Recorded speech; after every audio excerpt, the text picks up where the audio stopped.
internet, and it also does not tolerate me streaming. So, is what it is. So that's on X. Try and stream a Lava Link node. You can use your guys' data center for that. I mean, y'all are in it for the GPUs. I'm in it for the bandwidth. You know. I'm also proud of my Well, dev. don't use Huck's data center. It's garbage Yeah, right now. It's The going speed down. is my crazy. VM's running at like fucking like 700 kilobytes a second. I'm like, I'm oh like, god, oh, it's gonna man. take a while. Yeah, Absolutely. he's gonna fix it. I hope. But I'm just Yeah, like, it's like I'm dude, gonna finish all my projects. Mm-hmm. I know. I could set up hardware, but it keeps get it going down. It's just like everyone's like, hey, can you get us some more of that GPU, Tim? I'm We like, need a little bit no, of. We need a little because it's GPU. not up.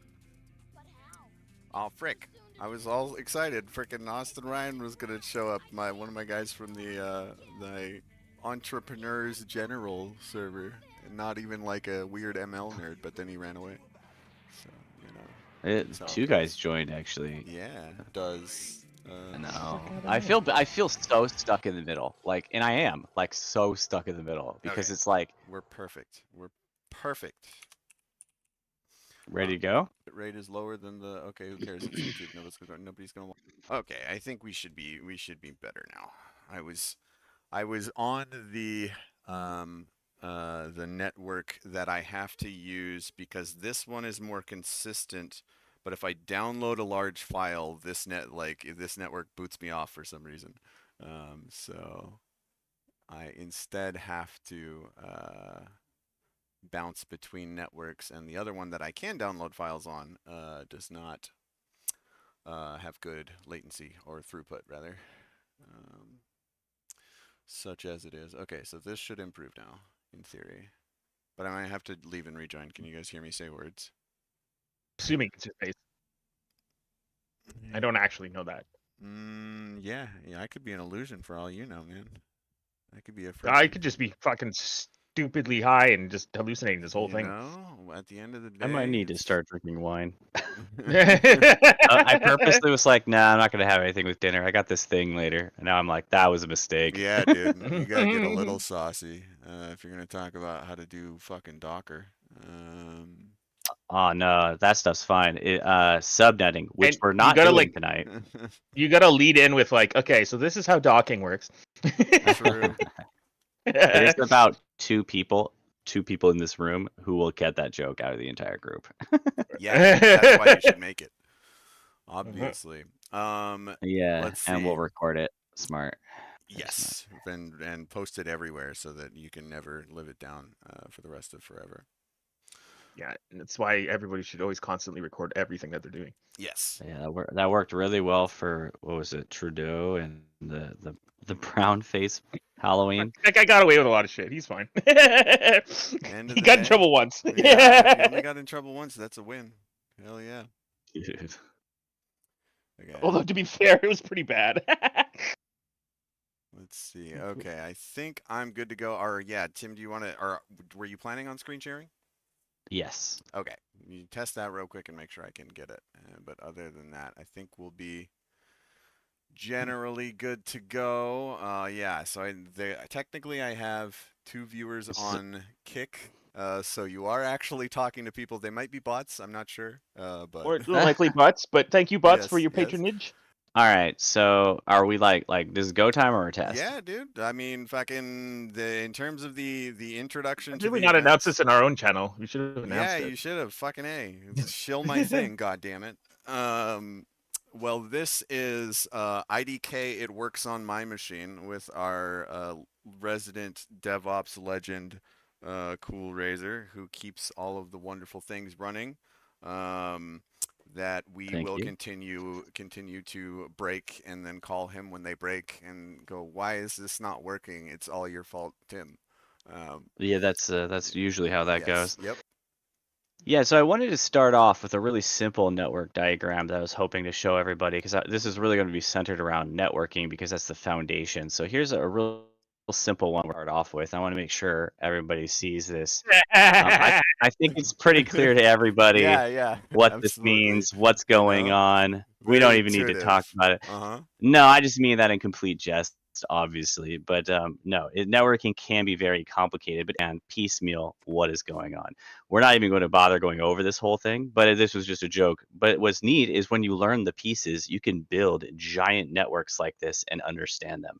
But Rome wasn't built in a day, and Rome's network wasn't built in a day. So you're not going to be able to get there without understanding the fundamentals, which is what we're going to go over today. Yeah, so anyway, that was a joke. I hope everyone thought that was funny. Moving on The to, bots are there's this highly thing, amused, trust me. right, there's a thing called the OSI networking model, and this is like crucial to learn. I say that a little bit tongue-in-cheek in the sense that there's details in here that even I hardly ever have worked with, but the beauty of it is this helps you think in how networking is supposed to work, and then it helps you understand how the data moves across the network and into other networks. It's very, very, very helpful. And I'll get into there. Somebody in the audience is going to say, yeah, but what about the TCP/IP model? Just chill. Yes, that's another Hey, thing, and it what is about the easier. I agree with you. TCP/IP model? Yeah, right. Yeah. I'll show you guys. I'll show you that in a bit. But for now, just OSI model because everybody uses it. It is like the de facto standard. It was written a year after I was born. Like it's the de facto standard. So what is it? It's Let's go. It's the literally same as fucking the OP. yeah. Year after I was born. Delicious. The anyway, so yeah, this thing is this is basically how does data get from one machine to the other. And we've all heard terms like packets, maybe even frames, all sorts of different terms, but how physically and virtually does data get from point A to point B? If I send an email to Yikes, how does it get there? And we SMTP know servers. pieces of it. Well, yeah, but that's not the end of the story. There's a lot that happens even on that one server, all the way down to electrical impulses. But that is where the OSA model comes in. So the first thing that happens is this is in kind of reverse order. It depends on how you look at it. But great example. I'm going to use your example, Yikes. You said I'm going to send an email. Yeah. So let's say you're sending me an email. Your computer you write the email, and that email is going to be data, right? Just straight up text, maybe some more information, right? But before it can even make it to like being sent from your computer, it has to get wrapped. And then there's all these different layers. So some of these just frankly like nobody cares about. And by nobody, don't take offense to that, somebody out there who actually cares, but layers, presentation and session are kind of like gray in the sense that they're very well defined, but you're never going to have to worry about these unless you're in like the 1% of networkers. So application is called layer 7. There's 7 layers. They start from the bottom. 1, 2, 3, It's like 4, a burrito. 5, 6, 7. So 7, whenever network engineers, you'll sometimes hear them say a funny thing. I mean, they think it's funny. They'll say, "Hey, there's I got this problem, and the problem's layer 7." And what they mean is the user, because it's the very first layer. It's a PEBCAC But error. yeah, basically that's what they say when they say it's a layer 7 issue. All right, so you write this email, right, and then it gets like encrypted. That's where like the whole presentation is basically now it's turned into from just straight data from like Outlook or whatever Gmail. Now it's being transformed into or encrypted, right? And then the next is session, and that's kind of where it's establishing a connection to the next server. But and again, this is a little bit in reverse, but it'll start to make sense once you kind of get the big picture, and then we start narrowing in. So then it gets even bigger because then it comes transport layer. Now transport layer is TCP or UDP or ICMP. So this is those. Now you're starting to hear terms you've probably heard before, right? So you've heard SNMTP, right? Simple Mail Transport Protocol, like Yikes was saying. That's up here, right? And then it goes through and it gets it comes down and it goes through here down to transport layer. So what does that mean? That's kind of like you're not even at the IP level yet. So at this level, you're running on ports. So that's when someone says, "Hey, I'm going to run this on TCP port like 443," happens to actually be I think I should turn these notifications off. Actually, let me do About that. to DM So you some dangerous shit, buddy. I know, right? I'm gonna turn that off real quick. But anyway, so when you go through those layers, they're transforming the types of things that they are.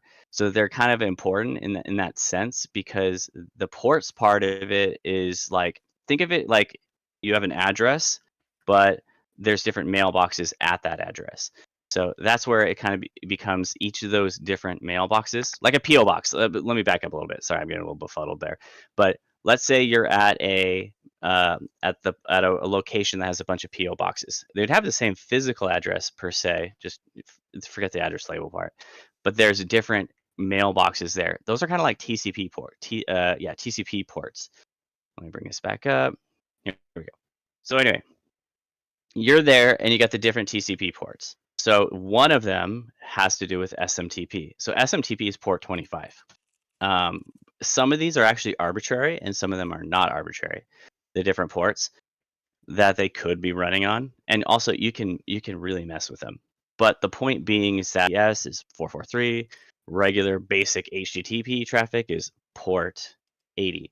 But this happens at the transport layer. Okay, so we've established I want to connect on that port. Then it's like, okay, well now where do you want to, that gets wrapped again, and now this data is getting wrapped continuously, right? Now we get to the network layer. The network layer is synonymous with IP addresses. It's called layer 3. This is IP addresses. So then it says, okay, this is the IP address of the mail server that I need to go to. And then after that, it's data link layer. Now this is also, so it looks for the next computer it needs to go to, the very next computer. And then when it gets handed over to that computer, it updates. This is all in that transform. So packets, layer 3, frames, layer 2, and then lastly, we have the physical layer. So let's say you're plugged into your network with a cable. Well, the very last step is it gets translated into ones and zeros and runs over the wired network. And then it hits your router, not even the server, because the server is living up at Gmail somewhere.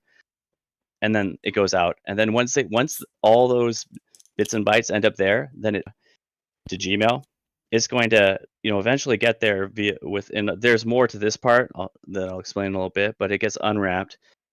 And then once it gets to like IP address, it gets the new IP address, repackages the new IP address, and then it looks for the next hop via on the layer 2 network, and then it sends it out from that server to the next one.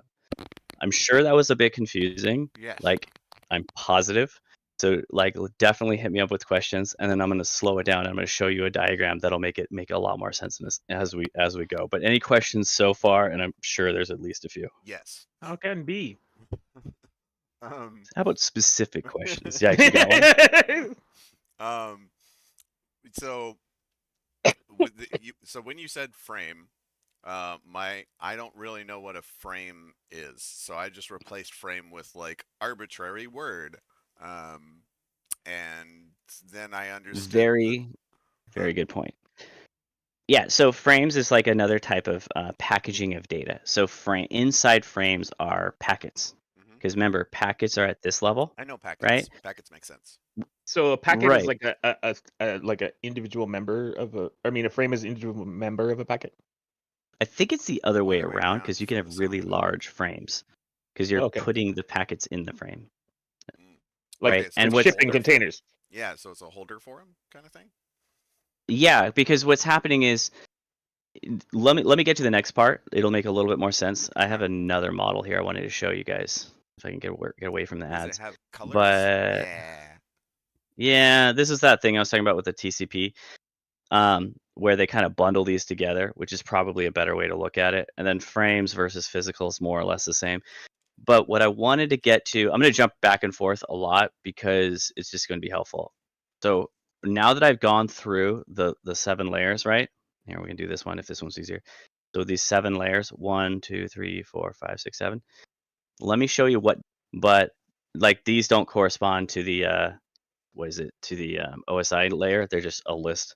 But if you've ever worked with a hub, I got a hub. And the reason is the switches were like just ridiculously expensive at the time. And what this would do is it would do what's like, let me back up a little bit. So when you have a hub and you connect all these computers to it, like 5 computers, and the point is so that you guys can play, Doom together back in my day. Okay. And the thing was, the way that they were, so what would happen is everyone plugged into that switch, if a computer were to talk at any point in any way, it would mean all the time. It was extremely inefficient. The name for it was half duplex because only one person could talk at a time. Full duplex means one person can talk and the other person can listen and talk back at the same time. But it was even worse than all that because it was what a hub is. So that would be layer space. 1. Wait, what? It's a Twitter space. That's what it is. Yeah, you could look at it the way. So now we're going to move up the game changer because these operate at layer 2. There are different types of switches. Okay, there are ones that are called layer 3. Just ignore that. That's basically means it can do the bread and butter, and they can get way complicated. But for the sake of this argument, we're just going to focus on unmanaged switches. So I can be like, all right, yikes, it's really loud in here. Let's go move over to this table and let's have our conversation. Now, people can definitely move around and listen in on each other, but it's a lot more efficient way of communicating. So this is where frames are happening, because frames. So have any of you heard of MAC addresses? Yes. Mm-hmm. So MAC addresses exist or are relevant only on every physical device on the planet has a unique MAC address. So if it has, I'm sure maybe some of you have experienced this. Look up on the card, the chip on the card, what your address is. Just don't use that. Use this other one. It's not really a big deal. But the point being, you have a MAC address. That's how I know how to communicate to them. It's all this under the hood technology where you're able to communicate with each other.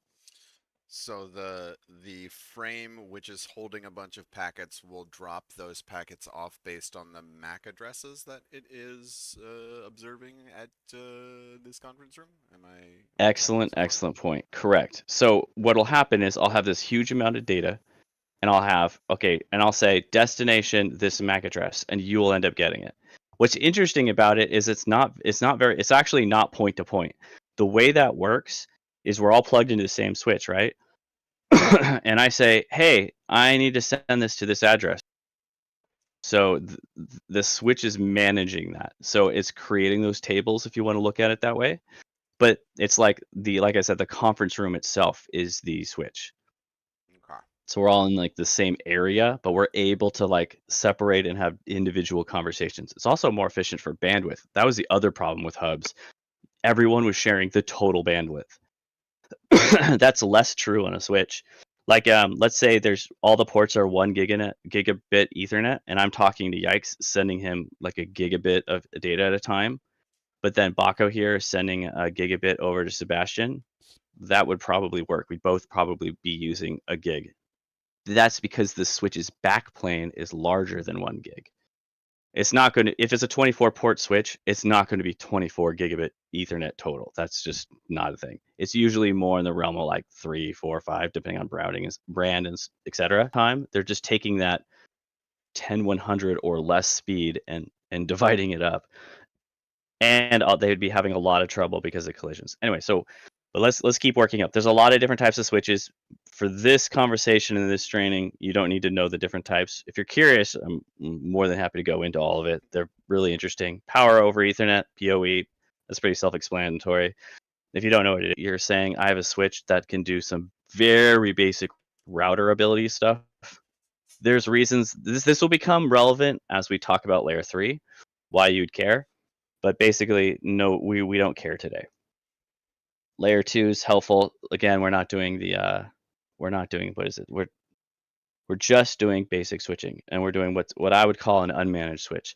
The difference between an unmanaged switch and a managed switch is a thing. Basically, in overly simple terms, is something called VLANs. So, I'll explain that because this is kind of interesting. And people, QoS, I think some of you deal with VLANs. I remember that one, I think. Yeah, so QoS is quality of service. It's literally what traffic do you want to prioritize. That's it. I put my computer I just explained on that, the whole and thing. everyone else is on the because I'm the only one who knows how to log into the router. Yeah, pretty much. I mean, it can be more nuanced than that, though. It's usually based on traffic type, not person. But that's not necessarily the case. You could also do that. Let's say I have a production server and a dev server. Which one do you think I want to give priority to? let's say something happened on the dev server. I don't want it to soak up all the bandwidth, even if it had like a runaway task. That's like a safeguard. So I would set QoS settings to prioritize always the production server, assuming they're running on the same switch. All right, so VLANs are layer 2. This is really important. Like, this concept is really important because all of us work in cloud to some degree, and this concept started here, like at the switching level. And now we kind of use it willy-nilly in in cloud spaces. And when I say that, I mean AWS, Azure, and we're all in there on a switch. So a managed switch is like you're taking one of those really cheeseball partitions and running it across the room. And now there's effectively 2 rooms in one big conference room. What I'm hearing is that we are all in Jeff's conference room, more or less, at the end of the day. Bezos? Yes. Well, yeah, at AWS, but even just at my house, I have managed switches that do VLANs. Handy for a couple reasons. Did anyone have a question or anything? I think Baco hiccuped. Oh, I thought it was a small child or something. No, just kidding. Yeah, so VLANs are cool for a couple reasons. One, security, which is a big deal, obviously. So, like, for instance, at my house, I have a guest Wi-Fi because I don't want to hand out like vendors or people who are just coming over to visit or whatever. Like, think of it more like a temporary concrete wall. Like, people cannot get from one VLAN to the other. That's basically not a thing. I say that with like a giant asterisk for people who are doing more advanced things.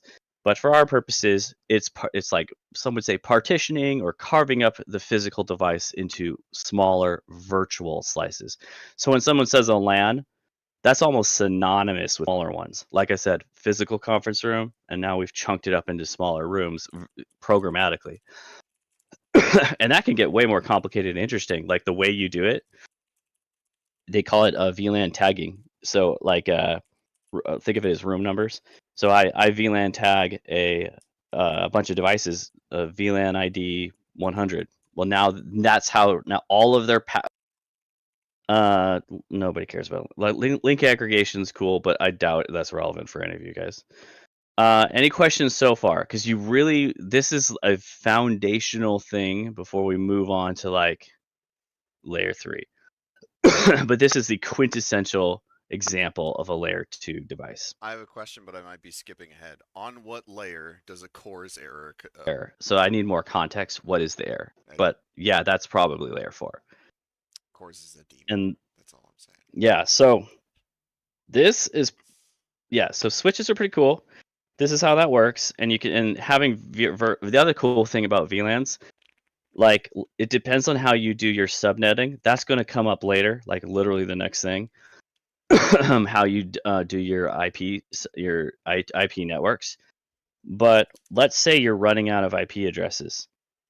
Well, so that's like it's kind of like it's like this. You made this conference room and you made all these tags and it says conference room 1 and you only had you only made 255 of these name tags that say conference room 1 and you're like, well, shoot, I have 300 people coming, but I also can, for sake of argument, I can print name tags for conference room 2. Well, why don't we do that? I can't make any more for conference room 1. For a thing that's important, like at the switch layer 2 level, get out of a VLAN. That sounds really strange. And the reason I say that is because it's what's called a broadcast domain. It's just who you can shout to that's within earshot. And that's like the switch in the conference room. But that's is how you get between networks. That's the whole point of routing. Routing can be summarized as trying to get between networks. Which number of layer is routing? It's 3. Layer 3 is synonymous with IP. It's synonymous with routing. It's also synonymously called the network layer. They're like, I'm not going to say it's new, but it's pretty young. But like this took over, I want to say in like the early 2000s, because maybe and late 90s. Like before this was other tools like Token Ring, like literally, like I kid you not, Token Ring the way, and they have these things called vampire clips. Honestly, this is so ridiculous. You're gonna laugh. This is how they used to do it. Token. This was before my time. Token ring vampire clips. They literally this. So remember, okay, before I show you this, you remember all the stuff I told you about hubs, right? And how dumb they are. They're literally called dumb. Like that's their definition because they're so stupid, but also they're not. They don't have any intelligence. There's no routing. There's no information from this guy goes to that guy. They just everyone's shouting all the time. So believe it or not, that was an improvement on like some of these other technologies. So token ring, the reason it has that name is literally they made a cable, like a coax cable, like a big fat thick cable, just with two wires, if you can call them that, and it would go in a gigantic circle between all the computers. It would hit one computer, then another one, and another one, As fuck, and then honestly. I'm not making We this just up, took and it would Kansas make it. string and we put them together. Oh, it's worse than that. Yeah, it's Kansas string, but they hit multiple people. Hell So it yeah. would go between every single computer and then make it back to It's the like a original. bus. And yeah, it's like a bus circuit. That's a great example. Anyway, yeah, and it's great if you're in the U.S. because it's terrible and it's a terrible thing. We all hated it. So yeah, what would happen is what that meant is every time it got to that computer, it was that computer's chance to add to the conversation. Kind of like the problem too. So what would happen? Yeah, kind of. So what would happen is, okay, but you have so if you're computer 1 and you have a message for computer 5, doesn't matter. It has to go to computer 2, 3, 4, and make it all the way to 5 before 5 will get it. And it was one token, and it would just like go round and round in one direction over and over. I mean, it was just absolutely ridiculous. They called them vampire clips. Wow, that's really funny, actually. Nice. Yeah, let's do networking.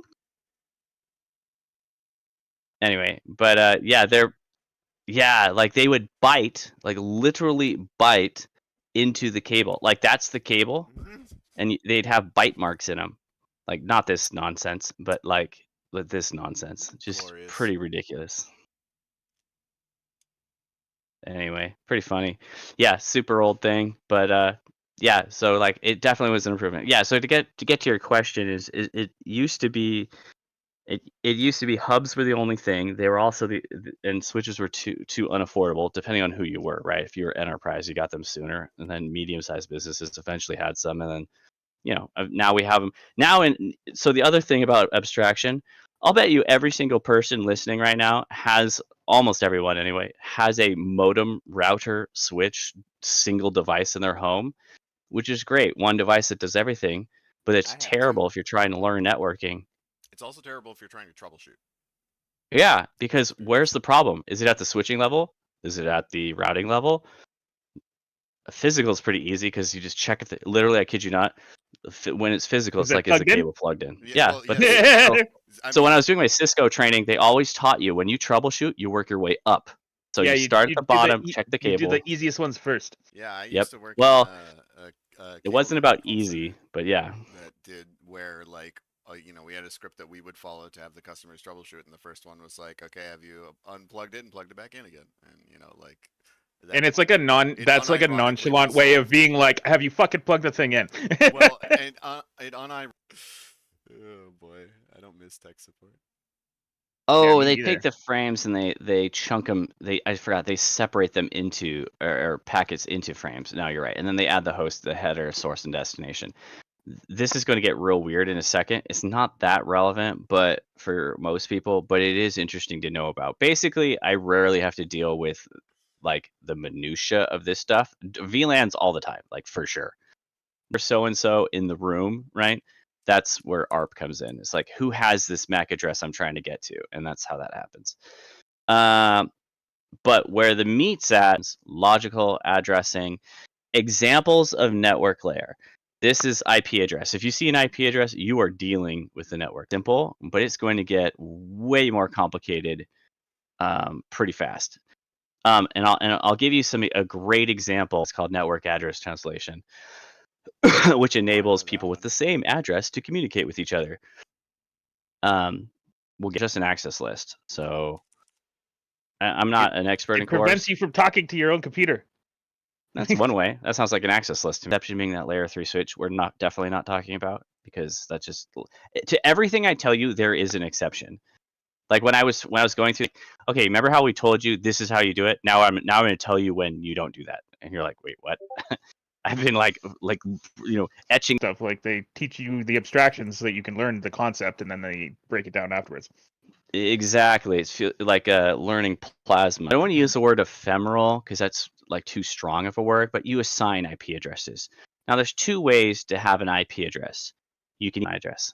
So if you don't, and your computer happens to get one, that's called DHCP. I think a good chunk of you keep that one in your bag of tricks.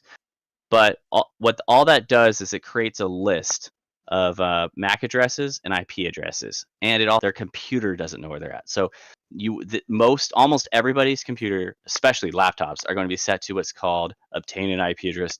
That's it. It's just you plug it in and you send out. There's actually a special frame. Building up. There's actually a frame for this that you send out, and it's a broadcast, and it says communicate with other networks. Now, this wouldn't totally matter if you were just trying to communicate in the room, but I think most of us know so much about that, so they could just communicate on LAN. That's obviously way behind us. All right, so you got the networking layer going, you got your router, and then you got the DHCP server. So, I want to be clear about nothing. A router is not a DHCP server by definition. Those are two different things. A DHCP server is just a server that hands out IP addresses and keeps track of them and then ties them to MAC addresses. Your house, almost certainly, your router is handling that service too. That's the the beauty and frustration with these all-in-one devices. It's on Linux and on Microsoft, and of course on my home router and various other ways. But that doesn't make it a router. That's just a service. A router, as I said, has connects between networks. So Yikes, I want you to tell me, with what I just told you about a router, how many would be the minimum? And this is actually a trick question if you're super advanced. Oh boy! But what is the minimum number? I have no idea, honestly.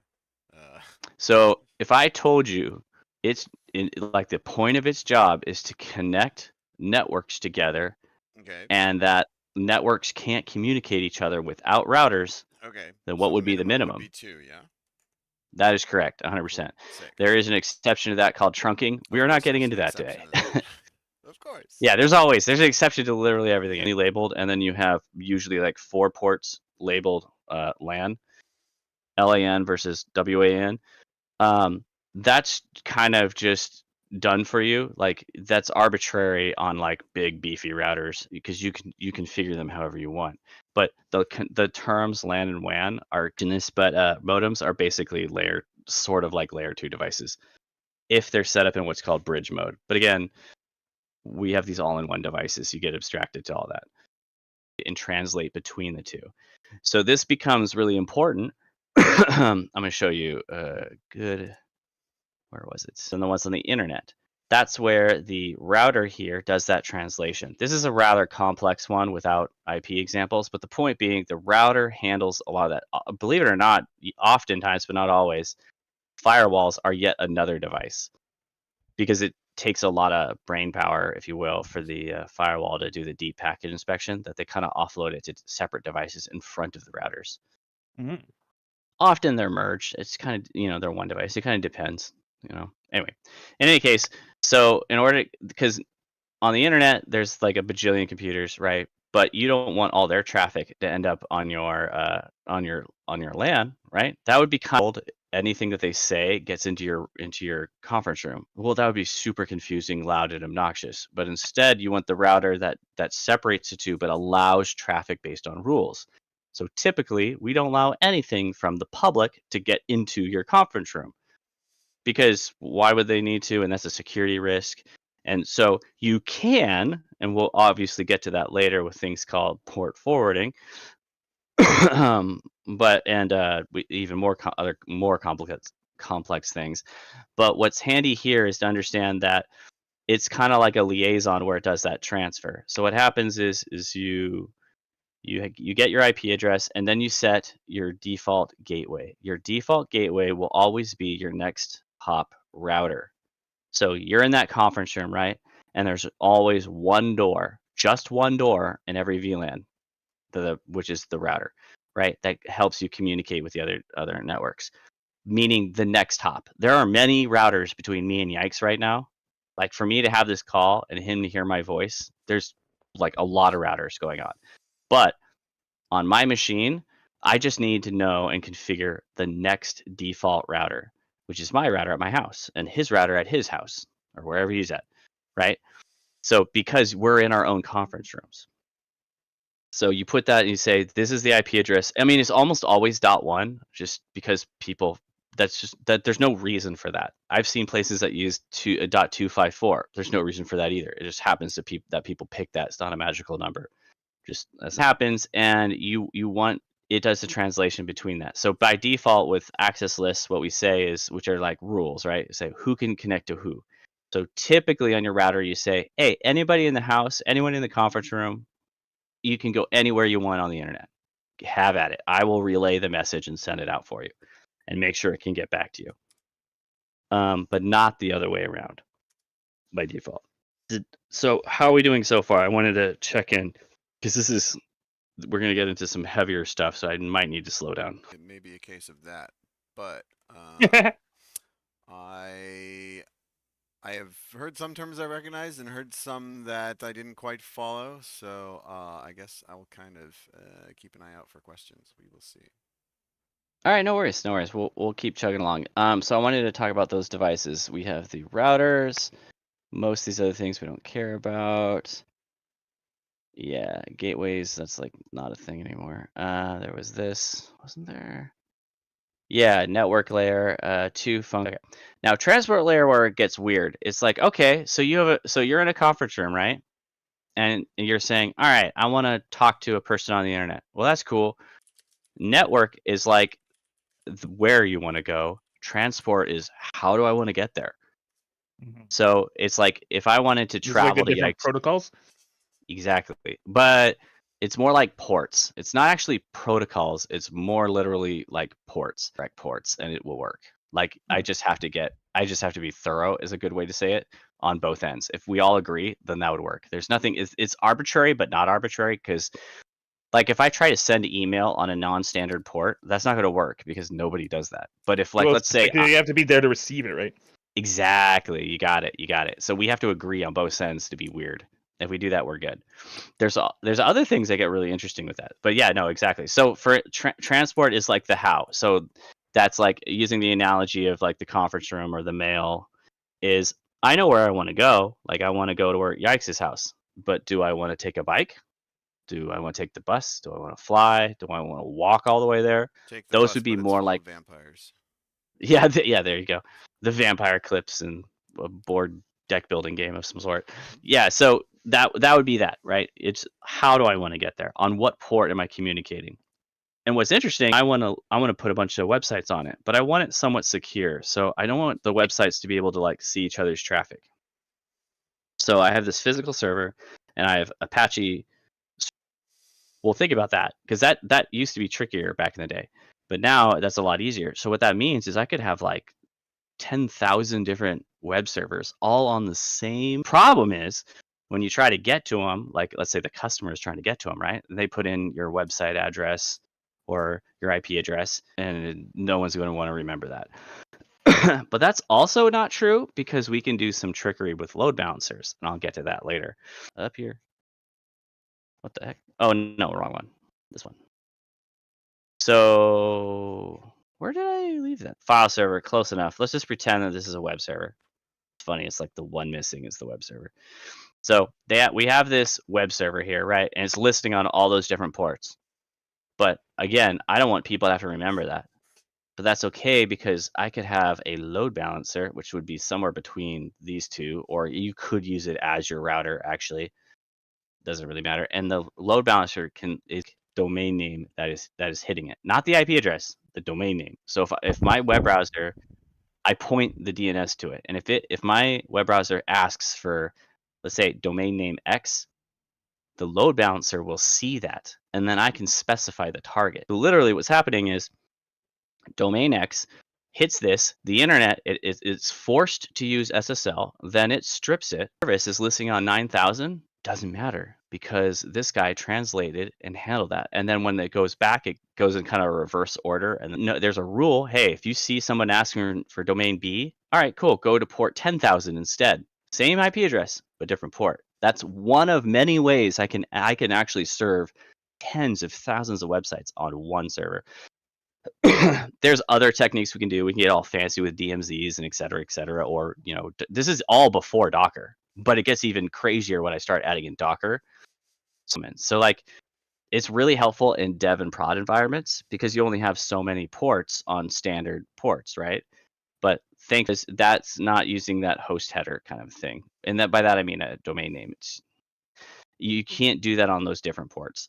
Because anyway, I'm going to get a bit deeper into all that with the next thing I want to move to. But I'm curious, is any questions so far? Did I lose anyone? Everyone's like, this is... Ziggy says Traffic for the win. And there's people... Who said traffic? Who said traffic? I'm a huge fan of it. Because I'm new. Yeah, whatever. Traffic is amazing. It's fantastic. And traffic is even better because it like just natively works so well with Docker and Kubernetes about traffic. Anyway, so we're going to get into the next thing. So there's all that. Now let's get in. Yeah, and Jinx, you would. So this is a kind of a noodle breaking thing. So like, it's not weird. I know how that works. Just pretend and tell me why it's weird. Not inside, because it's magical. Addresses. Okay. I have an outside local. I see a private network. I see an outside global. A public network. Yeah. So basically, this whole private inside public thing is a little weird. I know what they're doing, and I'll explain it in a second. Basically, when they say inside, think of it more like source. Okay, so this guy's talking, right? Mm-hmm. This guy right here, and he's trying to talk to somebody else. You look at that IP address, without reading any of this, I know what they're trying to get at. This IP address looks cool. That's fine. Probably pretty popular, right? What is that? Well, yeah. Why are they so? Question for you. I'm sure you've seen plenty of tutorials that say, make sure to put in your address 192.168.1.1. How popular is this thing? I thought I just told you guys everyone has to have a unique IP address. Your local address isn't unique. Because kind of. Go ahead. Explain. Well, like I want to hear. On your local network, like your within, you have to have a number that's assigned. I think it's between 1 and 101 or something like that, or 1 and 178 or 256. I can't remember. But you arbitrarily could decide what those are. Most people just have their routers automatically assigned to 192.16 whatever .1.1. Unless it's a gateway, and then you have 10.0.0.1. Network address translation allows us all to communicate with each other, because there was a problem headed our way. Yeah, you run out of the IP addresses. Yeah, but what does that mean? Like, do you know what they mean when they say that? There's only so many combinations of numbers. You literally will run out of them. Correct. I forget the number. It's let's see, run out. So basically, in the infancy of the internet, every device, literally, I'm going to say this and your mind's going to blow up. Every single device basically had a public IP. Yeah, 4 million. I thought 40. Wait, no. Honestly, it's kind of amazing. They didn't have the forethought of how big it was going to grow, which is, hindsight's 2020. That everyone does this. We all make predictions and then we make mistakes. But it's just kind of funny that nobody thought that a refrigerator was going to need an IP address, or I don't have one, but that has that. But you know what I mean? Like, that whole concept would just like fry the minds of the people who designed this system. So we were huge and wonderful and growing exponentially, but we're running out of addresses. What do we do? And so enter in NAT. There's more to it than that, but NAT assign the local networks. Yes, but it's a little different than that. So you remember how I told you that there was those ports on layer 4? So that's how they get really clever with it. So me being overly pedantic, everybody says NAT, but what they're actually talking about is something called PAT. Again, me just being pedantic, Yeah, where the fuck is that guy? Yeah, right. So PAT is port address local, wants to communicate with outside local. I'm just going to use the stupid names because they're there. Inside local, I want to send a file to outside local. They have the same IP address. That shouldn't work. What happens is this LAN has a VLAN, right? It has all these ports, which is this one. So I'm not going to get into subnetting. I freaking love subnetting. I would love to teach you guys, but it's just like, it's a lot. So I'm going to just leave that alone for now. Like you said something, Baco, about like your available addresses are 1 through, or like 100 through whatever, or one. That's completely arbitrary. That's actually, there's no standard for that whatsoever. It's whatever you want on the DHC, on your, like how, it depends on how you do your IP addressing. But it's not clear that some of these things that our routers like today tell us aren't actually rules. They just happen to be there. But that's important because, like, for instance, you know how this, like, I'm sure you guys have seen this, right? When it says available addresses 1 through 254, right? And it's /24. Well, what happens if it says /27? Yeah, what that means is you don't have one, but it's variable is a good way to say it, because they can make small subnets, big subnets, blah blah blah. Anyway, all right, moving back on. So inside local needs to communicate with outside local. So here's what happens. It says, well, I don't know where that guy is. He's not in my conference room. I got to go outside. So I'm going to go to my router. This is the symbol, like the universal symbol for router is this one. The router says, okay, great. I don't know. And it's honestly, it's not even, it's not really that yet, sort of. So what happens is it goes out just normally, basically, because then it goes out to the internet and it gets bounced between hundreds of routers. And this is where that layer 2 magic kind of happens, because between this router and the next router is kind of sort of layer 2. And that's how it figures out the IP address, the default gate. They have basically this giant router tables. You don't really need to worry about any of that. If you're interested, I could teach you what EIGRP or OSPF, but like, who cares? Like, that's just networkers having a good time. Like, dude, the network guys, like me and the network guys, we have a good time. They're having a great time until the devs show up and fuck everything up. It's the. You know, it's kind of funny. It's just like they can't handle it. They can't. So like, it goes both ways. Like, no, like this stuff is complicated. It really is. So asking a normal like developer of like any type to figure out OSPF, good luck. That's not happening overnight. It's just not. And the same thing about asking a really darn good networker to like set up, you know, a beautiful front end. yeah, right? Because that would be a slap to the face of DBAs. So yeah, all this stuff is complicated. All right. So you get here, right? This is the public IP that they're making up in this example. That's why they say public, right? So this is a part of the internet. Public means internet. Hits this router. But this guy's not like publicly accessible. But what happens is like he probably has a port forwarded, and then it translates it. So there's like 800 computers back here, or whatever. That's a bad example. Let's say 200 computers, because that would fit in this subnet. They hit here, and then they go out to the internet, to this server. I'm about to tell you something really important. There's a server here, right? The next hop for this, or sorry, router. There's a router here, and this router is going to hit this thing. It's going to see something like what it will just see the request come from him, and will think it's from this guy on a certain port. And port address translation is semi-random, so it's random, but this router keeps track of it. It says, hey, this guy made a request.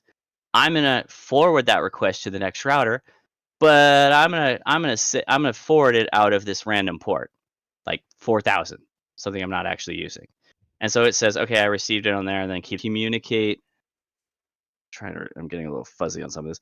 It doesn't, because your request is trying to reach a destination on a port, but where you're coming from is where hit a web server. Your destination is port 80, but your source port that you're communicating from, that's where it gets a little weird with a dynamic, where you get this dynamic port. But because of that, 100 computers, he basically dynamically assigns a port for them to communicate in the from address. So when eventually this guy gets a response at port 4000, then it's going to know, oh yeah, I did send a request on port 4000. I have that mapped to this guy. IP address on the internet, but that way no one on the internet needs to know who these people are. like the internet that we were running out to get around this, because this is using IP version 4. But this concept that I'm telling you right now is actually really so helps you understand a little bit of how networking internally works. I know you're looking at a basic example, like a one router and one other router. But then there's internal routers. Like we can actually have routers inside our network that do things. And that's kind of how Docker works. Like your server kind of acts like a router. And so that's where it gets kind of wonky. And we need to be cognizant of that as this one, but it doesn't matter. It'll work just fine because as far as this guy knows, as far as he knows, he only knows this IP address. So like I said, like if this guy's hosting a server on port 80, right? Just regular HTTP, just some web server. But this router is got port 80 forwarded to this guy, then it's happy. It just hits, it does all the translations, hits this, and then comes back. Looking at the diagram, looks like they're the same IP address, but that's how that's possible. You can have the same IP address, but they never saw it. Basically, all these guys sort of know about or have access to, is a better way to say it, is the front doors, the routers. They pretty much just think they're dealing with this public IP and this public IP. They have no idea about these ones underneath. All that magic, it works on my machine. Because a classic example I haven't seen for a long time, but this has happened in the past. I've seen where some developer will write something and then he hard codes the address of the LAN IP of the next server on the same LAN. And he's like, well, my server over here can connect to this server just fine. But the trouble ticket that I'm trying to solve is why can't the external customer over here get to there? And it's because there's no port forwarded, no router. So just because it works from inside your network doesn't mean it's going to work from the internet. There's more that has to be set up and done to make that work. So that's another reason why knowing these techniques. So the other thing is like knowing that this isn't magic. It does take some work to like set up. It's not necessarily automatic. There's a technology called UPnP, but I've not paid attention because I'd rather do it by hand, so it's reliable. But basically, just take it at face value. Other concepts that are really important. Did this make sense so far? Like this piece, because this piece is pretty important. The whole So when somebody says port forwarding, that's actually a type of NAT. I forgot about that. Yeah, it's called static NAT, right? Yeah. So private IP address where you register. Hold on. So there is a weird thing. It's not weird, but you can do a thing where you can also do a public IP. Like let's say you had a list of public IPs. You could do a static NAT and do a one-to-one mapping, which would literally say anything that hits your UDP port. So layer 4. So that is one-to-one mapping. But you can also do what was it? There's dynamic, but then so this is where you can. What I was talking about, the port forwarding is also a form of NAT, because what you do is you say, hey, this one's coming in on this port. I see traffic on this port. Then like I was saying earlier, where you can have like a bunch of these and the load balancer. There's another. You could also do something kind of the opposite. Let's say I had port 8000 on here, and I say I could set up a port NAT like for port forwarding, and I could say, hey, if I see any traffic on port 8000, change it to port 80 over here. That way, this service, that's really good for a dev prod solution, because prod obviously you want it to work normally, so maybe it would be like 80 to the prod server down here would be listening on 80, and it's just very clean, just makes sense. It's not that it's better 80 over here. That way the service, the code on both prod and dev would be identical in the sense of what it's listening on, but the router would be doing this. So that's another reason. Oh, some other little gotchas, if you will. Local host is like a DNS name, and it means All that one out earlier with my. Yeah, that's like home, as some people call it, but that's the same thing. It just means your machine. Myself? Yeah. Yeah, it's also, some people refer to it as a loopback too. Yeah. It's clever. We would have people run like if we were like, well, type ping 127.0.0.1, and if it ever failed, we're like, okay, you're fucked. Sorry. Like that would be extremely bad if that failed, because no, it's a loopback. That's not a physical address. that's a weird thing to say, I realize, but let me explain that, because now that you guys have learned MAC addresses and IPs, so a MAC address is a physical address. So I kind of misspoke there. If you ping your IP address, that's okay. All that means responds on that interface with that IP address. That's cool. But if you were to unplug it and then ping that, it wouldn't work. But if you pinged 127.0.0.1 and you had no network interfaces, it would respond. Huh. Yeah, it's a loopback. So it basically just means you and like the software. It's not tied to a NIC, wireless or physical. It's about the host. It's about you, like as an entity, if you will. It also is non-routable. You cannot go anywhere with that. So yeah, And the same thing with localhost. would there be or like what sort of what is broken if I type ping 127.0.0.1 and it can't find the host? You've got something is screwed up. That Something shenanigans going on, like you have a VPN software going that's overriding something, or that kind of rings a bell. out certain physical devices. So like sorry, that was a little weird. Like for instance, I was testing Wi-Fi and I had a laptop and I have a Wi-Fi NIC is going out. So I set it and then I would do a test for each because I was curious, is one not performing well? And I would tell it to go, not responding, you're in trouble, or it's some wonkiness is going on and it doesn't matter. You don't really use it for a whole lot. Like it's not a problem that I can't ping 127.0 because I don't need to do that necessarily, but it indicates that like the things that general.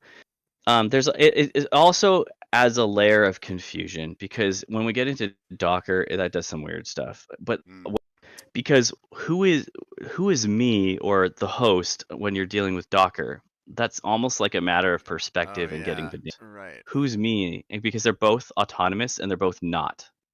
Anyway, that's neither here nor there. Anyway, so that's network. We only speak in quorum. Yeah, that's funny. That's like a nod to like clusters. What context? Like DBs, or are you talking cluster like DB clusters or Kubernetes clusters? And then we'll keep moving. The rest of us, I would imagine. Yeah, I mean, we're dealing with like this is really good stuff. Honestly, if you like something new came out that I didn't know anything about, and I watched his stuff, it's been extremely good. Now, a CCNA is a Cisco Certified Networking Associate. Don't think it's easy. It's and don't think it's impossibly hard either. This is a good certification to get. What's nice about it is it's like one of your entry level like networking exams. What's cool about maybe that's kind of arbitrary, but the reality is even with things going to cloud, this helps you understand what's happening. Like all the stuff I'm telling you now, like he's going to go over, and it's like it's anyway. He does a good job, but there's so much there. Even though it's Cisco like unique, it's the undisputed king of networking certifications is the Cisco track. We're gonna be starting on CompTIA. I take it you're not a fan of the A plus. Money grab, huh? I take it you're not a fan of the A plus either. If you like memorizing things for the sake of memorizing things, which one it is? Like, which I could, but like it was just super annoying because it's like there were a lot of things like that too, right? Deal. Anyway, this is pretty cool. Oh yeah, let me put a little link to it. It's Network Chuck. This guy's awesome. He's like a network guru, and he also has a video on Docker, like and a bunch of other things. He does a really good job of explaining it in simpler terms than I can, but I was tempted to be like, let's watch it together, and then I'll just voice over it. I was like, nah, that's so much more to it. We moved on to transport layer 4, which is TCP or UDP. So fun fact, does anyone here know the difference? Oh, he taught you Docker? That's awesome. Yeah, no, he does a fantastic job. I really like that guy. I actually want to meet him if that's possible. But or what was I saying? Oh yeah. So transport layer, there's two main protocols on. So I know TCP is the standard that ended up winning, but I wouldn't say that. No. Well, yeah. There's no winning or losing with this. Well, in terms of the one that became more popular, because it was kind of a toss up. Like in theory, there was a. I mean, you could look at it. I suppose you could look at it that way, like adoption being the use case or being how you say something won or lost. Mhm. But the reality is TCP and UDP are kind of fundamentally different. So UDP is a lot easier to understand. UDP is like, oh, what was it? Is like live TV. And honestly, live TV does run on UDP. And here's why. Let's say you're watching your favorite sports game, right? And it's live. You don't want to miss a thing. So what happens if there's a network blip, right? And it lost 2 seconds of video. What do you want it to do? Like as a viewer, what do you want it to do? Do you want it to play that right now? You probably want it to jump in where the play's in right now because you're like on the edge of your seat. I want to see live TV. I'm not here to watch the past, even if it's 2 minutes behind. What's security cameras? The same exact other thing, sort of. You want to watch the most up to date feed you have, and that's what UDP is for. I think it's the Uniform Data Protocol, and It basically it's is, got a yeah, user yeah. datagram So protocol. oh yeah, user datagram. I get those swapped. Anyway, it doesn't matter. But it's qualities. I kind of do an argument with a dev on this like forever ago. But it's like qualities versus TCP. UDP is connectionless, like stateless, connectionless, and it's not unreliable. Or no, it is unreliable, which sounds like a bad. It's not trying to have a conversation with you. It's just trying to send you data as fast as possible to keep you as up to date as possible. Live TV is a really good example of that because you want it to be live. Like let's say it's a hostage situation. You don't want buffering. Are you kidding? There's no buffering at all whatsoever. And like UDP is just like just shoving data down your throat. And if there's a problem, I don't care. Just just get to the latest as fast as you can. That's UDP. And connectionless is more behoove into that. What it behooves that, right? You don't even. I don't. Yeah. Anyway, so that's what that is. But then TCP is not like that. So there's also like very little security, like almost none, on UDP. But again, that's kind of the point. It's like I just want the file fast. I just want the information, the data fast. TCP has things like encryption. It can have states. It can have. I say that because I'm old, but they're dynamic, right? Like you don't have to even click refresh, and but they know that you're on the page. That's TCP happening because it's managing that connection between you and that other computer on the T socket. I think is another TCP Yep. protocol of sorts. It that one gets weird, and I haven't totally figured it out because it still runs over like HTTPS, but they act. I don't know, whatever. As long as I pretend it's HTTPS, it works, and I'm happy. I need to like figure that part out, but I just haven't yet. Anyway, so those are like the two main categories. Whole other thing called ICMP. It's like the third one that nobody talks about, which is kind of funny.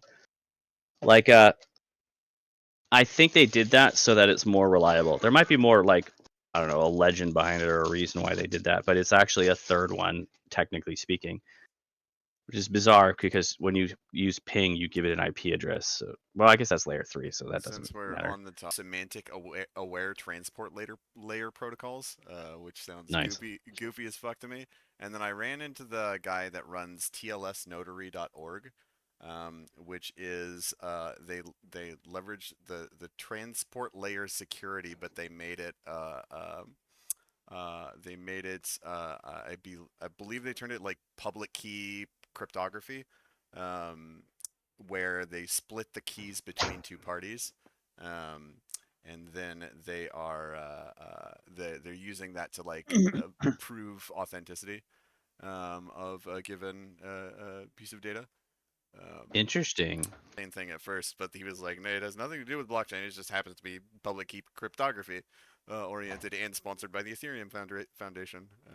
I feel kind of silly. I'm confused about something. I didn't know TLS. Is this true? I didn't know TLS operates at layer 4, but I guess that makes sense because that would be 443. But that's interesting. I didn't realize that's where that encryption happened. I didn't. I knew what TLS is in general, but I didn't know it stood for transport layer security. That's fascinating. I'll have to look into that. I kind of wonder if this I might need to look into this more to figure out what they're Yeah, talking I about. figured you might be this. Yeah, now hearing you kind of give this little presentation, I probably have a couple of things I should show you. Yeah, I mean, I'm curious about that, but I'm not. I'm a little suspect of it. Oh, of course. At the end of the day, I don't know that it matters. Like, it's helpful, like for sure, if anyone's interested. But I'm trying to get to like Docker and microservices, Oh, sure, and I sure. have to get through all this first. Indeed. Maybe not all of it, but it's helpful because then what was it? The layer 2 stuff in particular is great, and then TC and then layer 4 stuff. I'm skipping a ton of layer 3 things. Anyway, all right, so we've made it like way up this, and then we're skipping all this stuff because like it's just minutia, and then it's like the actual applications up here.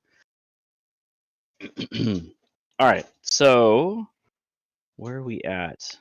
We've done a bunch of that. Oh, we got to network address translation. So that's how it does that hopping thing, right? Where you can translate between different services. Again, I would. Yeah, I don't even know. Like quantum computers don't make any sense to me. I'm not saying that they're dumb or whatever, but I know like, how they work. I know it. Well, like I get the principle. They do more than just binary, right? They have way more. But like, how does that work? I live in a world where everything is binary. Yeah, So, Yeah. it's not. Yeah, it doesn't work like binary. exactly, but how do I use that? It's more of that. Like, how do I send an email over that? That's what I really mean. Like, Yeah, okay, that's great, but what do I do with this thing that there's a I have really no idea? good Is there a explanation Python of qubits. library for quantum computer? Of course. I don't think There, so. I think there is actually. I think Well, there there's probably is, but I haven't played with it. My mind from what I've heard of what they are. Anyway, I do want to get through this a little bit more. There was one other thing. Was it Here, if you want to know how quantum computers work, this is a really good explanation of it. So I'll save that. Take a look at that later. All right. So the other thing I wanted to go over for you guys is kind of the basics of Docker, and then I want to go into Figma and do some drawing because I think drawing helps me a lot. If anyone's visual, maybe they'll glean some from it too. I'm going to give you some cliff notes. 99 times out of 100, you just need to use this one. So like if you really want to learn these other ones or use these other ones, go for it, but have a good reason to. And I'm going to warn you about this one. So this is the one that's going to sound nice, like solve all my problems and be easy, but you should really like bite the bullet, use Bridge. Everyone uses Bridge. Just use Bridge. The container as if it was running its stuff on your computer, which I realize is a confusing statement, but it's like, let's say I have an Apache server, right? And I run it on my computer. Great. It's listening on port 80. Cool. If somebody on my LAN goes to my IP address, what happens if you want to set up a second Apache server? Oh, shoot. I have to use another port. Okay. I guess that's fine. And then so on and so on. But this is where it gets weird. If you do host, it's just as if it's on your host. So there's no translating, no nothing. It's just as, even though it's in a container, you went to the effort of running it in a container. Now you're using it as if it's just a service on your computer. Don't do this. This is, unless you have a reason to, don't use any of these other ones. Just use Bridge. Bridge. So you remember how I told you about NAT and people were like, I say people, it was Z. We're like, why are we learning NAT? This is kind of sort of why, because this is what's happening under the hood. Like it's handling all this translation. So in this case, let's say I have 5 Docker containers, 5 of them, and they all have Apache. And the Apache service inside those Docker containers, inside the container, is listening on port 80 on all 5. But since they're all in their own Docker containers, in their own Docker networks, totally works. Yes, my wife is doing laundry. Being different ports on the host side. So I would do 80, maybe 81, 82, 83, 84. And now I have my 5 different Apache servers. They're all identical, like completely identical. And yet I can hit all 5 of them on different ports on the host. Did that make sense so far? Well, yeah, I am only loosely following, but I think it's just because I'm tired. So, but I thankfully am recording this as I usually am, so I will be able to parse No it worries. a little bit better later. Yeah, and this is definitely a marathon one. We're coming up on like an hour and a half. I will keep going if anyone wants. Like I love Apache's not Nginx. You're being facetious, right? Apache and Nginx are just HTTP. So yeah, get out of here. Get out of here. the other thing I wanted, so basically, if you're doing Docker, use Duke Bridge should be 100% here. of the time, Sure you unless you have a know reason that. to use another one. No, you get out of here. And then I wanted to briefly do microservices. Then we'll go into Figma, and then I'll do a bunch of things. You know, I can kick you, but you know, Oh I shit. should kick you just for using the Clippy thing. I thought AWS did a Don't good read his job of profile. describing microservices, because basically, this is where it gets weird. So you know how, man, we really need to do a separate session on Docker, because there's just so much there. Like, Unironically, I feel like we should.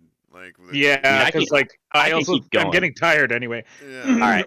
Why don't I do that? But let me give you one other thing that's interesting that kind of dovetails into the other things that we were talking about. All right. So you remember how I said Bridge is great? Bridge is great. Or I used to using Docker, and you assign it a port, meaning like you do -p for Docker run, or you do Docker compose ports, and you do like port 80 : port 80.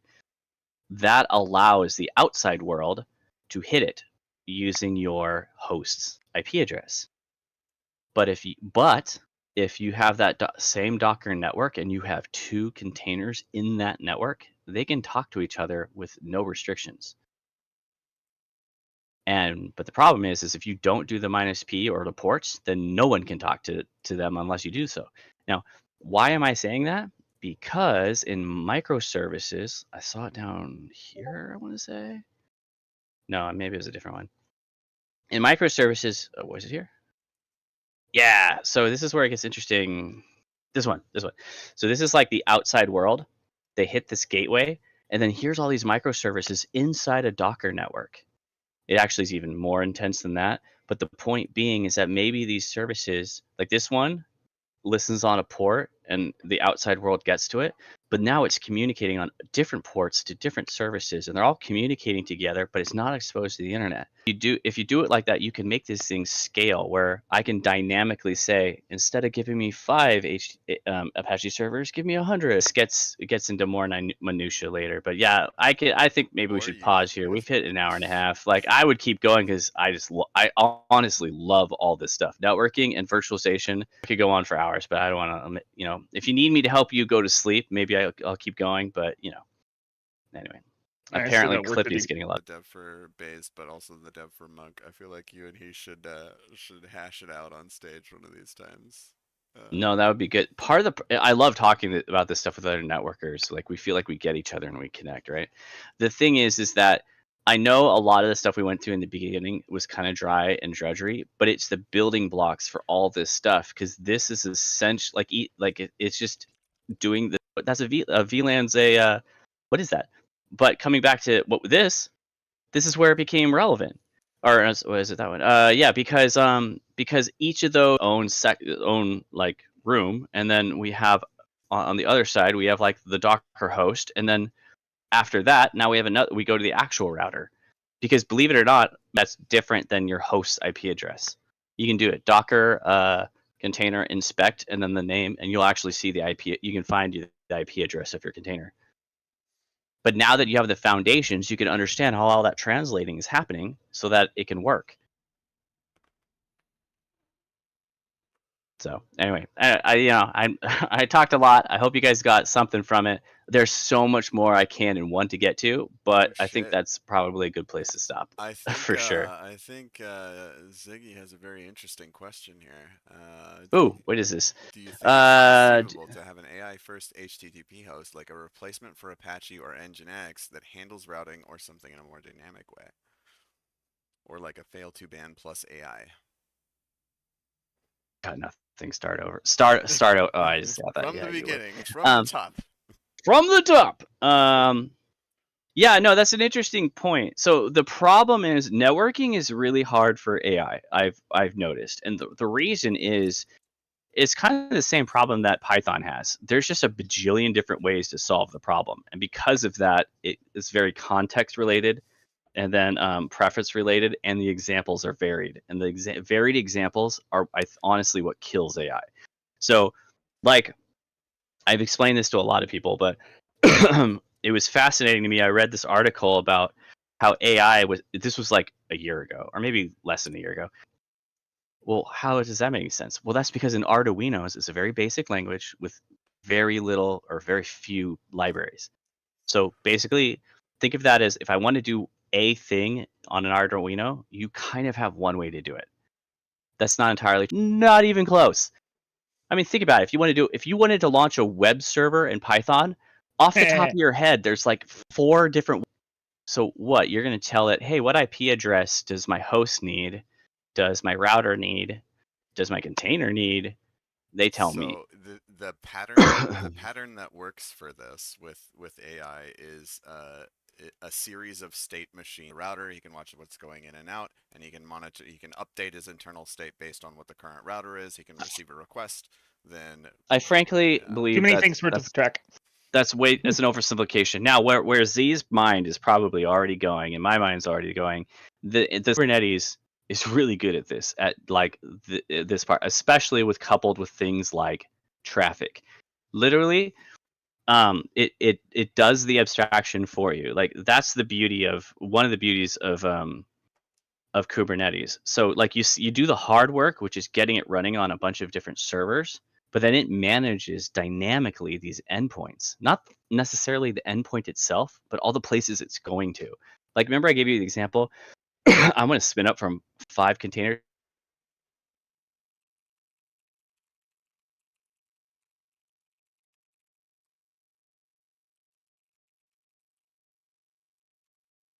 Oh, I wasn't sure if it was me or if it was Tim, but it sounds like it's Tim because Ziggy missed ya. I was Everybody, yeah, I was gone too. Oh, you were gone too? Okay, some weird shit happened. That was some like Discord. Like we're like, oh, like what are the ways that AI could handle networking? And we have someone in the server who has done that. So if you have if you want to like, that's why I want to get you and Marcin in the same room so he can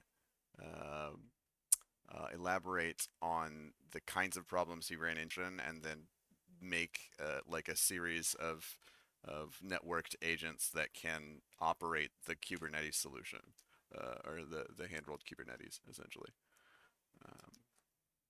But I think I don't know where he has 2 of him. What the fuck? What is happening? Does everybody else see 2 coolrazors down there? Yeah, man, he's duplicated. Is this the end of the world? Did AI just take over? Yeah, we talked about networking too much, and now it's like, fucked. Here, I'm gonna invite both of them and see which one is the real one. Okay, it wasn't that one. Is it that one? Okay. Now I gotta try the other one. Wait, that just went to the same one? Okay, now I think he's... I'm here. Can you hear me? He's here, okay. Let's say I spin up 5 containers. coolrazor's last words. Oh, well, I haven't gotten them in there yet, which is kind of funny. Yeah, I was just going to say Kubernetes is basically I think the answer to this. It's hard, but it handles the dynamic nature of spinning up containers, tearing them down without like anybody noticing on the outside. Like there's a bit of a cliff with Kubernetes, and it's Oh, did he die again? Did you die? Oh no, he's dead. He probably missed my whole fucking shill too. I don't know. I would love to hate that product, but I can't. It's too good. Which Razor might have some stronger opinion on than I do. Said she'd be treating you now. True. Oh my god, I love it. This is the best. That was painful. This is the best.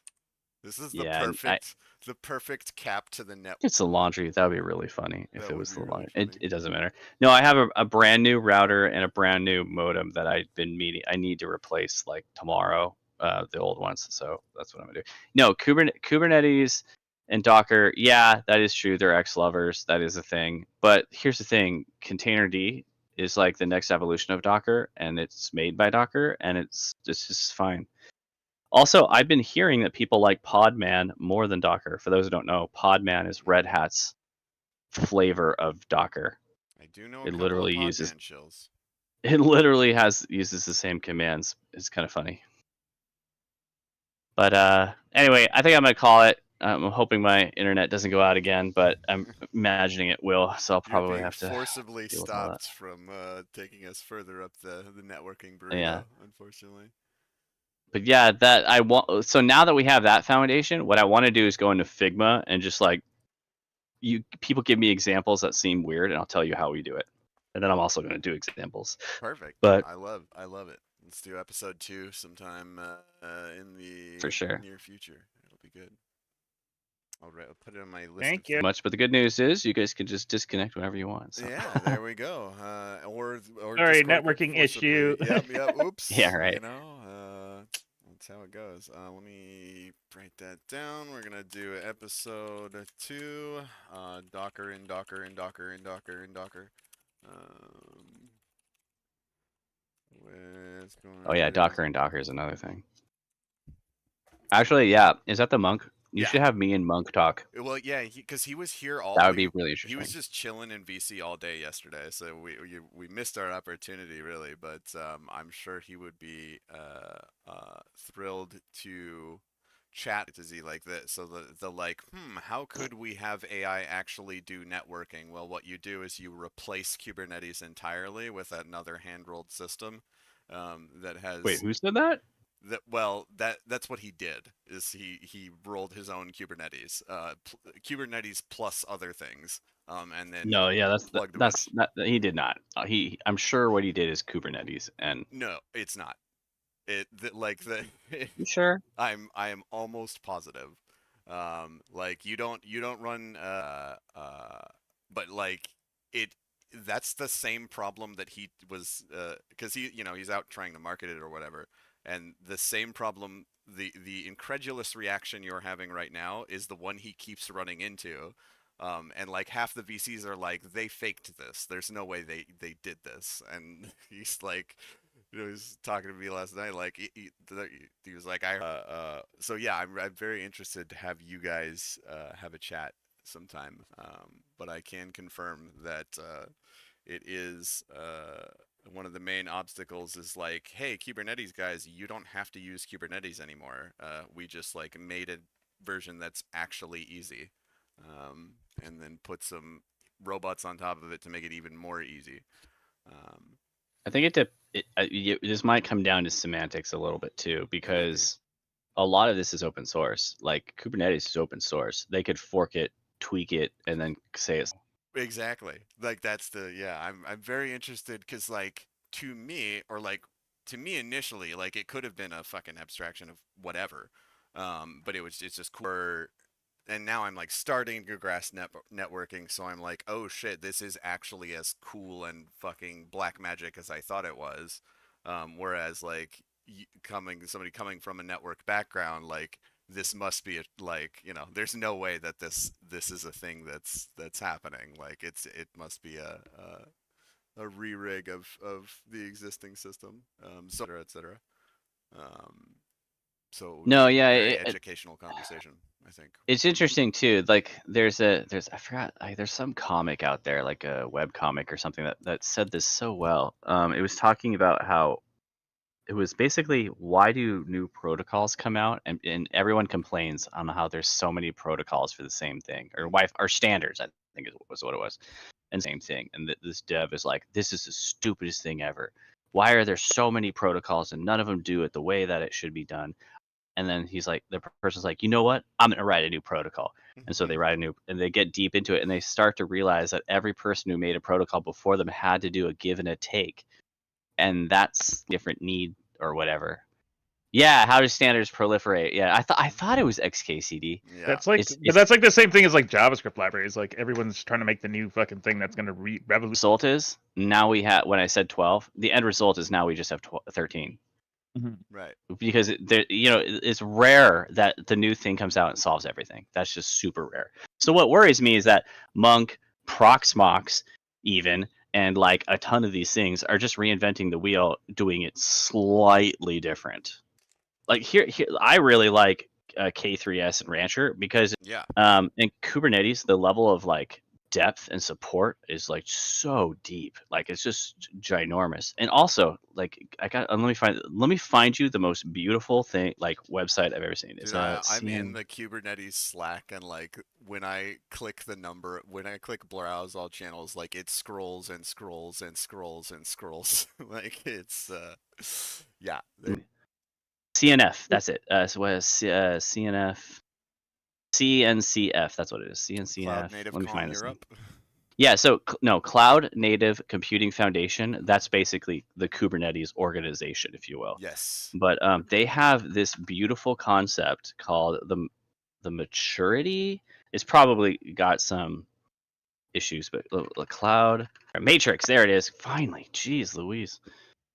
That's not the one I wanted, but it's close. Not close enough. No, we gotta find the right one. Cloud Native. Cloud Native now. O'Reilly.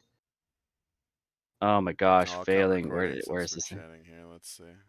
We'll cut that. And the thing I've been multitasking with is trying to get my fucking transcriber to work. Being a little pain in the Was ass. it maturity matrix? Yeah, where is it? I'm seeing all these blog posts. Where's the darn? Oh, here, model. 19 are entering beta, and 19 have graduated to alpha. Sounds like they have a very No, complex release pattern. no, but it's not just. So basically, you know how like people make integrations for stuff, Mhm. but what's nice about this is they literally have a matrix that has buckets of different types of integrations, and then like highlights the ones that they've approved as mature because it's open source, right? Know about. It's just really really well done. If I can find the freaking thing, was it Matrix? I swear it's called Matrix Chart. Anyway, I am failing, so I might just give up on it. But I have it like linked it on my other computer at work, but I can't figure this thing out. Maybe they didn't put it behind a paywall. That would be ridiculous. So that can't be possible. It's like a nonprofit. I can get behind Anyway. a paywall.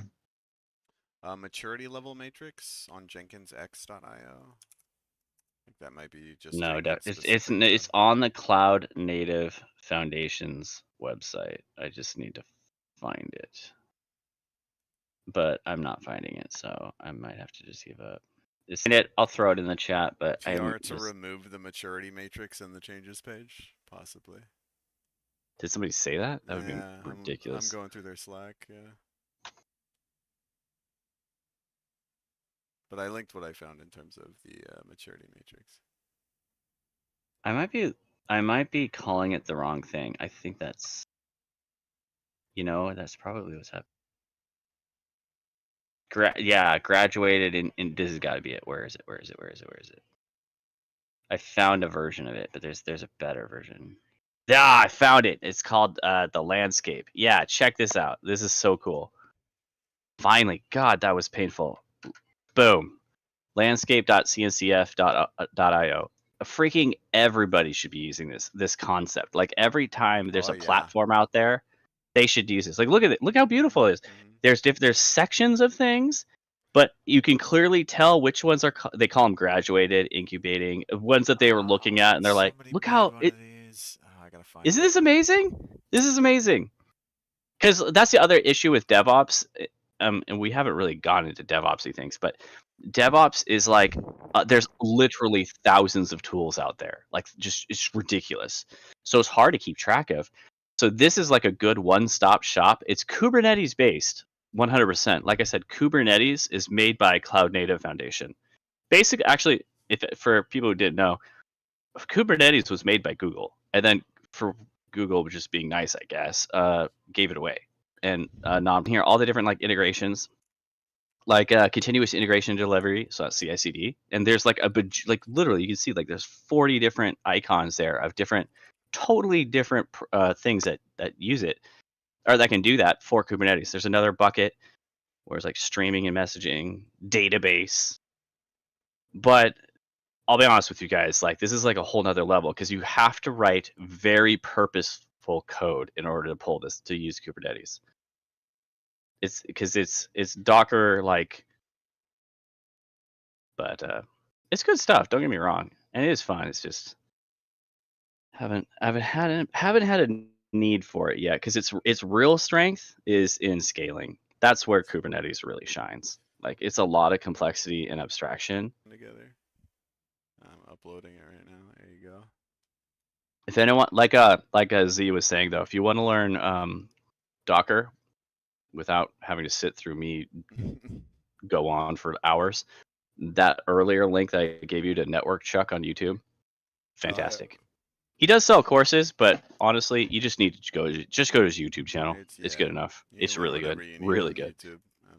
He's definitely a network guy, but he has a lot of really varied topics. Like he does ethical hacking in there too, and he does just a bunch of really interesting things. He for demonstration when he did the ethical hacking, he hacked his wife's computer. It was kind of funny. Hell yeah, good shit. Well, I think I'm fading fast, so I think I'm gonna drop off and see if I can get I don't know, maybe something put together for more hackers. But yeah, for sure, I'd love to do another one. You know, as long as you want, and then yeah, let's do another one sometime. It should be fun. I'm gonna call it because I gotta get to some other things. But it might end this stage, but feel free to hang out in lounge or whatever. It's all good. All right, have a good one, guys. Cheers. Bye.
You get here. Rolls. You don't have Kata though, do you? I don't know why. You shouldn't be able to.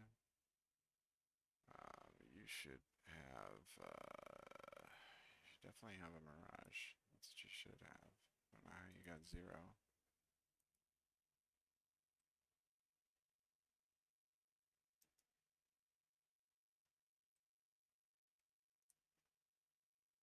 How are people getting through with no rolls? The fuck?